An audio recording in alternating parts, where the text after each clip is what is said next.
Hello, everybody. It's Marcy DeWalt from Allergan. So excited to be back for night 2 of the Women in Optometry Leadership Summit. And if you were here last night, you heard me talk about the relaunch of our Visionary Insights for Eye Care Women program. And if you weren't here last night, I want to take a minute to bring you up to speed. So this is a program that celebrates the power and the strength of women.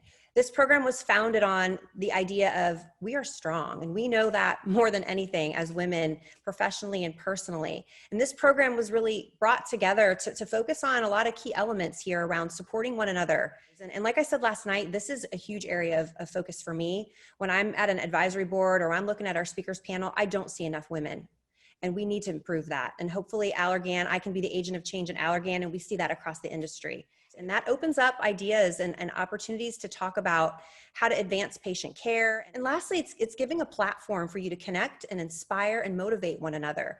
And I thought, what better way for you to have an understanding of what these programs could be like than to hear from some of your peers. And we did this last night as well. So those of you who were on last night, you may recall hearing from Dr. Jesselyn Quint and also from Dr. Rachel Rubel.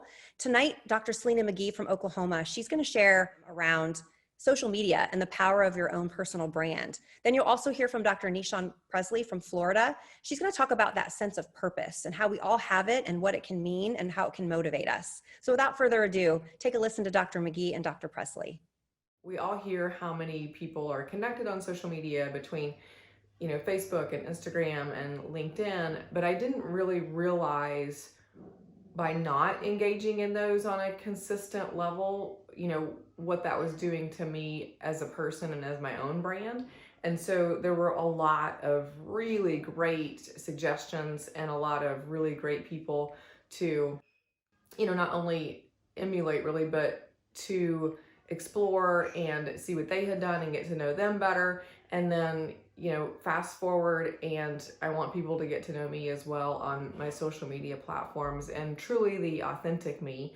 And now is the perfect time, because here we all are in a pandemic and we can't see each other face to face anyway. And so for me, that was perfect timing. And I look forward to our next event and can't wait to connect again with now some old friends and also again, hopefully some new ones. When I walked into this room, it felt like home. And not just because the dinner so happened to be in the same city that I live, but because it was full of so many familiar faces. Many of the women in the room I followed on social media, and we've never actually met in person. The best part of the night is when we each went around the room and we said what our purpose was. Why do we do what we do? What type of change are we trying to make? And it was beautiful because everyone's response was different, but everyone's purpose was needed. It was needed to change the world, and it's needed to change lives and to change this industry for the better. So thank you so much for allowing us to come together in that meeting, and I cannot wait for more.